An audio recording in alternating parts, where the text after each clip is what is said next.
Jubir MK Fajar Laksono menyebut putusan MK final dan mengikat. Fajar juga bilang produk hukum yang diproduksi DPR saat ini memunculkan potensi digugat kembali di MK. Putusan MK itu final and binding. Dia berlaku untuk dan kepada siapapun, kan begitu. Sehingga dia harus dilaksanakan, kan begitu.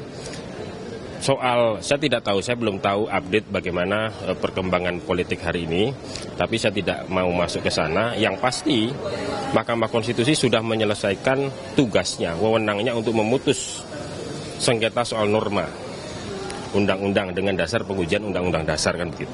Bahwa kemudian ditindaklanjuti secara berbeda itu urusan politik gitu ya. Itu urusan politik yang bisa saja nanti ketika itu berbeda dengan putusan Mahkamah Konstitusi, misalnya seandainya benar begitu, ya bisa saja diuji kembali di Mahkamah Konstitusi, kan begitu. Gitu ya. Saat ini ada dua keputusan yang berbeda terkait pilkada dari MK dan Balik DPR. Kepala Kantor Komunikasi Kepresidenan Hasan Nasbi menyatakan pemerintah akan mengikuti hasil revisi Undang-Undang Pilkada yang dibahas DPR.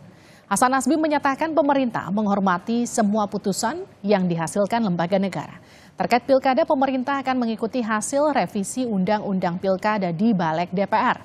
Menurut Hasan Nasbi, tugas pemerintah hanya menjalankan undang-undang dan satu-satunya lembaga yang membuat undang-undang adalah DPR. Soal pilkada yang akan menjalankan nanti adalah KPU. Soal aturan, karena MK atau MA punya putusannya apa, kemudian DPR punya keputusan yang berbeda, tentu nanti akan dispute. Jadi sendiri akan mengikuti undang-undang yang dibuat DPR atau mengikuti putusan? Pemerintah kan tugasnya menjalankan undang-undang. Jadi saya sadar yang dibuat oleh pembuat undang-undang itu kan cuma satu, DPR ya. Inisiatifnya bisa dua. Bisa dari pemerintah, bisa dari DPR. Tapi kalau undang-undangnya sudah keluar, pemerintah tugasnya menjalankan undang-undang. Tapi terkait pemilu, lebih banyak nanti yang akan menjalankannya KPU kan. Apakah revisi Undang-Undang Pilkada jadi manuver Balik hadapi putusan MK? Kita bahas bersama Firman Subagio, anggota Balik DPR dari fraksi Golkar. Pak Firman, selamat petang. Selamat petang, Assalamualaikum warahmatullahi wabarakatuh. Waalaikumsalam. Selamat petang. Saya juga akan sapa Hadar Gumai. Pak Hadar, dari Koalisi Jaga Suara 2024. Sehat Pak Hadar? Alhamdulillah baik, terima kasih. Masih segar Selamat Bang sore, Hadar. Pak Firman, alhamdulillah terima kasih. Oke, saya ke Pak Firman dulu ya Pak Firman. Jadi sejauh ini poin apa saja yang disetujui Balik dalam revisi Undang-Undang Pilkada? Tentunya begini ya, kalau kita lihat proses perjalanan dari pembahasan ini, tentunya pertama yang perlu kami sampaikan bahwa DPR itu tidak mengintervensi kewenangan MK untuk melakukan pengujian terhadap undang-undang. Dan kemudian DPR itu juga punya kewenangan sebagai pembentuk undang-undang berdasarkan pasal 20 Konstitusi Undang-Undang Dasar 1945, memegang kekuasaan pembentuk undang-undang. Dan kemudian kalau kita terkait dengan masalah undang-undang ini, sesungguhnya DPR itu sudah menginisiasi revisi undang-undang pilkada ini sudah cukup lama. Dan memang dalam proses itu kan kami menunggu surprise dari pemerintah, dalam ini dari presiden. Nah, kebetulan bertepatan dengan keputusan Mahkamah Konstitusi, surprise dari pemerintah turun, dan oleh karena itu untuk menyikapi agar ada kepastian hukum, maka DPR telah memerintahkan kepada Badan Legislasi untuk membahas undang-undang yang terkait dengan pilkada untuk penyesuaian. Namun di dalam pembahasan ini kami sama sekali tidak membatalkan terhadap keputusan Mahkamah Konstitusi, bahkan kami semuanya mendukung karena ini memberikan ruang kepada seluruh baik partai non-parlemen juga masyarakat yang ingin mencalonkan dirinya sebagai kepala daerah. Ini adalah hak demokrasi yang betul-betul diberikan kepada masyarakat. Pak Firman, maaf saya potong. Tapi kan faktanya Balik ini sepakat soal aturan batas usia di revisi Undang-Undang Pilkada ini merujuk pada MA, bukan ke MK. yakni cagup, cawagup minimal 30 tahun saat dilantik. Kalau MK punya, itu kan saat penetapan calon seperti putusannya. Nah, ini memang tadi juga perdebatan panjang. Ya, tentunya dalam perdebatan ini kan mesti kita harus mengambil keputusan. Karena ini ada dua keputusan dari lembaga peradilan yang mengadili tentang substansi yang sama. Nah, oleh karena itu, tadi kita juga bersama teman-teman melakukan perdebatan yang cukup alot masalah ini. Kalau kita baca dari keputusan MK, itu masih ada celah-celah yang belum pasti bisa dijadi pedoman, maka tadi bersepakat akhirnya kita mencari pedoman keputusan hukum yang pasti. Oleh karena itu, dari kesimpulannya seluruh fraksi menyetujui dengan menggunakan dasar keputusan Mahkamah Agung. Itu yang tadi menjadi sampai detik terakhir itu perdebatan itu masih ada. Gitu. Oke, ini saya lempar dulu ke narasumber kita yang satu lagi, Pak Hadar. Pak Hadar, jadi gimana nih Pak Hadar merespon ini? Disetujui putusan MK, tapi kemudian ternyata ada banyak juga revisi di belakangnya. Ya, saya kira perkembangan yang terjadi menurut saya cukup memprihatinkan ya. Karena kalau kita lihat lebih rinci, dalami putusan MK tersebut, khususnya terkait dengan persyaratan pencalonan bagi partai politik atau gabungan partai politik, itu basisnya hanya suara sekarang. Jadi tidak lagi membasiskan kepada persentase kursi yang ada di DPRD masing-masing. Nah, artinya yang dijadikan putusan di Balik hari ini itu kembali menghidupkan ayat 1-nya. Padahal justru di dalam putusan Mahkamah Konstitusi dalam rangka untuk keadilan, dalam rangka untuk memastikan bahwa setiap partai politik peserta pemilu itu setara begitu. Jadi tidak dibedakan punya kursi atau tidak punya kursi. Kemudian cara untuk menghitungnya agar itu adil, maka dihitung berdasarkan suara sah yang didapat dari pemilu legislatif sebelumnya. Ya. Jadi kalau Pak Firman tadi menjelaskan tidak ada yang tetap diikuti, tidak ada yang ditambah atau dirubah. Menurut hemat saya itu tidak tepat juga gitu karena faktanya banyak yang juga yang diubah begitu ya. Betul. Penghitungan kursi itu sudah tidak lagi.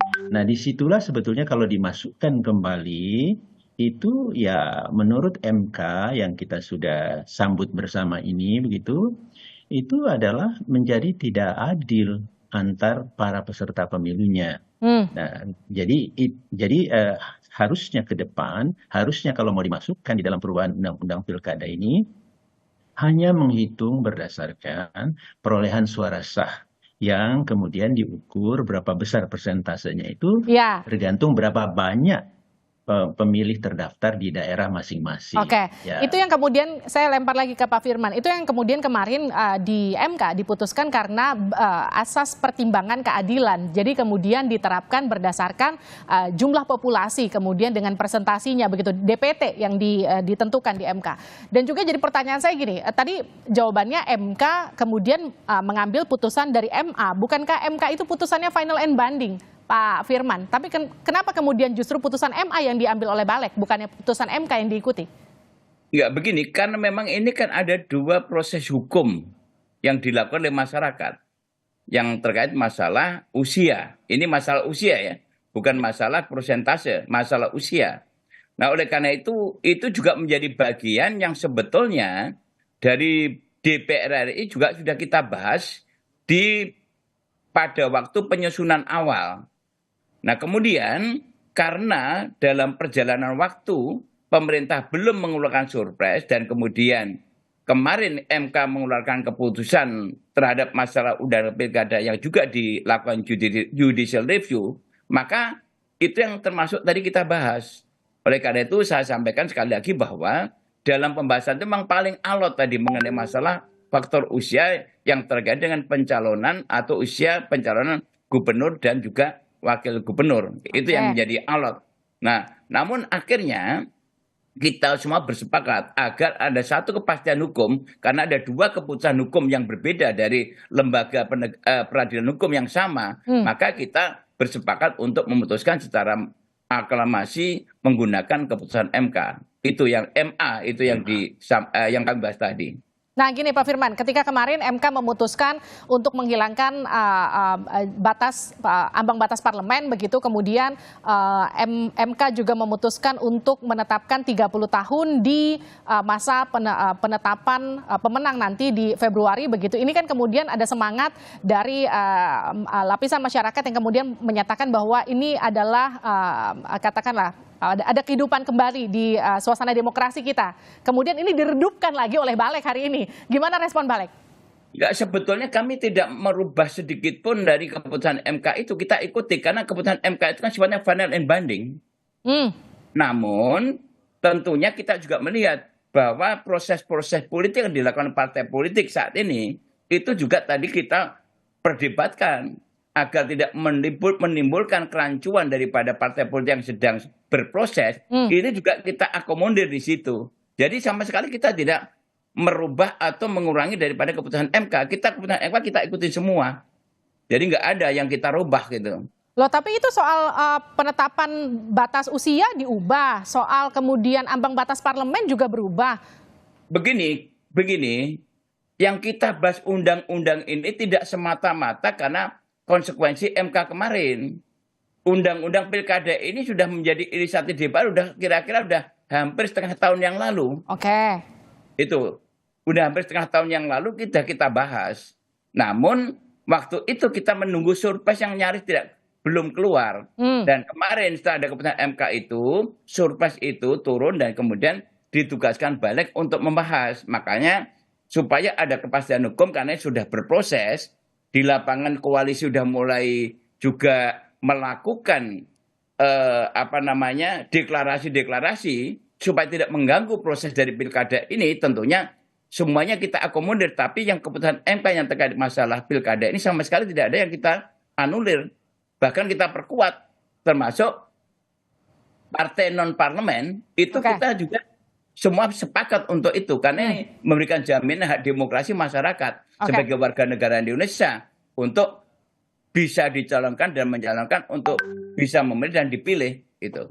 Saya ke Pak Hadar. Pak Hadar, kalau tadi Pak Firman bilang ini justru menguatkan, kalau saya pakai diksi justru ini menguatkan atau melemahkan? Kalau Anda ngelihatnya gimana? Ya, melemahkan karena apa yang sudah dihasilkan oleh Mahkamah Konstitusi itu justru satu terobosan yang selama ini demokrasi kita khususnya di dalam pencalonan pilkada kita itu sifatnya tidak adil, sifatnya cenderung membuat partai politik ini bikin strategi yang lebih gampang untuk menang gitu, dan bahkan itu bisa menghilangkan calon lain begitu, menimbulkan hanya satu calon tunggal begitu. Nah, jadi dengan dibukanya bahwa setiap partai politik sepanjang dia telah dinyatakan sebagai peserta pemilu, ikut pemilu legislatif, ada perolehan suara. Sekecil apapun suara yang didapat, itu dia bisa bergabung atau sepanjang memenuhi batasan persentase minimal yang dihitung berdasarkan jumlah pemilih di masing-masing daerah.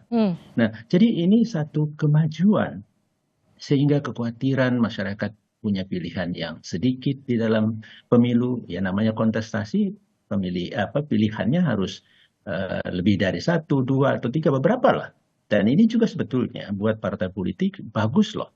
Karena disinilah partai politik bisa menyiapkan betul calonnya masing-masing. Ya. Sekarang ini mereka terpaksa, saya duga terpaksa, karena mereka ya suaranya sedikit, tentu calonnya ikut kepada partai politik yang perolehan kursi atau suaranya besar, kan gitu.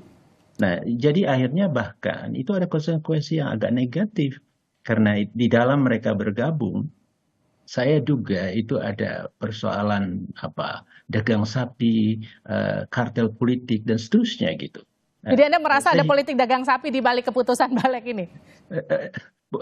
Saya tidak tahu di dalam keputusan Balik. Tidak, dalam pencalonan maksud saya. Karena ada aturan untuk mereka itu harus bergabung karena batasannya itu sangat tinggi gitu. Sedangkan putusan Mahkamah Konstitusi itu membuka ruang yang lebih luas sehingga tentu mereka bisa bergabung bersama terus bisa saja gitu. Ini juga yang menjadi pertanyaan, kenapa terus harus dilawan oleh partai-partai politik, kan kira-kira begitu. Nah, boleh nggak saya berkomentar terkait usia ya, batasan usia? Oke, Nah, sedikit saja.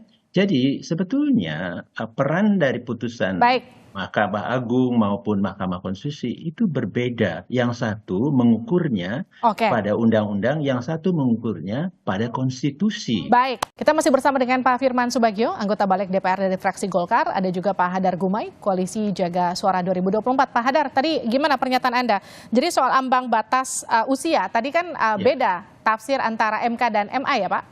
Ya, jadi peran di Mahkamah Agung itu adalah mengukur peraturan KPU sesuai dengan undang-undang atau tidak.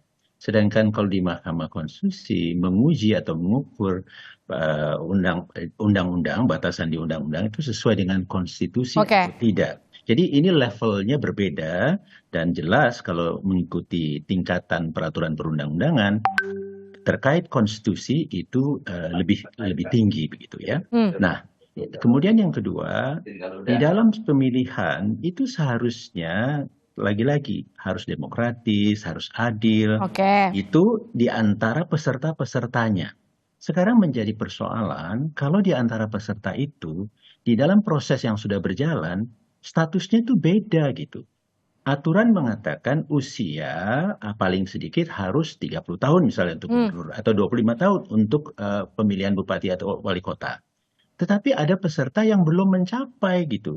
Jadi tahapan itu berjalan tetapi dalam kondisi di antara mereka berbeda. Padahal pemilihan yang adil itu kondisinya harus sama. Dia harus melalui pada status atau kondisinya yang sama. Yang kedua, di dalam undang-undang itu disebutkan syarat minimal usia itu adalah calon, bukan calon terpilih. Jadi ini beda gitu. Nah, Pak Hadar, jadi harus dibandingkan sejak awal. Nah, selama ini sudah dijalankan. Coba deh kalau kita bekerja di TV misalnya sekarang, TV Kompas, usia minimal sekian. Itu memang diujinya nanti usianya tercapai pada saat dia sudah mulai dilantik bekerja atau sejak dia mendaftar. Mendaftar gitu. Itu kan analogi sederhana sebetulnya yang bisa ditafsirkan. Betul, sederhana sekali. Nah gini, pertanyaan terakhir saya untuk Pak Hadar. Jadi ketika ini sekarang revisi undang-undang digodok, paripurna kemudian akan disahkan, revisi undang-undang ini menjadi undang-undang, begitu nanti ke depannya mana yang kemudian akan dipakai oleh KPU? Seharusnya KPU sebagai lembaga, singkat saja ya Pak Hadar. Ya, mandiri, lembaga yang independen, lembaga yang paling bertanggung jawab terhadap demokratisnya, adilnya, jujurnya pemilihan, maka dia harus berpihak atau mengambil yaitu putusan Mahkamah Konstitusi gitu. Karena udah dikoreksi kan, apa yang dibuat oleh pembuat undang-undang itu sudah dikoreksi. Dan itu yang berlaku sekarang adalah putusan Mahkamah Konstitusi. Jadi itulah yang harus diterapkan. Terima kasih. Ya, mudah-mudahan KPU merubah peraturan segera dan inilah yang kita terapkan. Jadi kembali teranglah demokrasi kita. Nanti tunggu putusan KPU. Terima kasih Pak Hadar, terima kasih juga tadi Pak Firman sudah bergabung di Sapa Indonesia Malam, sehat-sehat selalu.